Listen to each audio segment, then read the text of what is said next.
Hello বন্ধুরা, ভিডিওটিতে দাদা ও নাতির আনন্দ উল্লাস দেখতে পাবেন। দেখা যায় দাদা ও নাতি একটা তাওয়ায় রুটি বানাচ্ছে। এদিক ওদিক ঘুরিয়ে নাতিটি তার জামার পকেট থেকে একটা ডিম বের করে। ডিমটি দাদা ভাঙতে চাইলেও নাতি তা দেয় না, নাতি নিজেই ভেঙে ফেলে। ডিমটিতে একটু তেল দিয়ে দাদা ও নাতি রুটিটি দেখে রুটি কেমন হলো।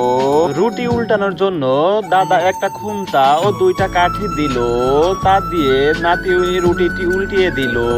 আর হ্যাঁ, আপনারা চ্যানেলে নতুন হয়ে থাকলে লাইক কমেন্ট শেয়ার করতে ভুলবেন না। এদিকে দাদা ও নাতি তাদের নির্দিষ্ট মশলা এবং সস দিয়ে তাদের অমলেটটি সুন্দরভাবে তৈরি করে ফেলে।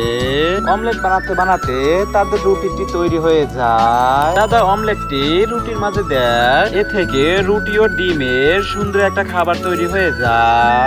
পরবর্তীতে রুটিটি দাদু সুন্দরভাবে খাওয়া শুরু করে দেয়।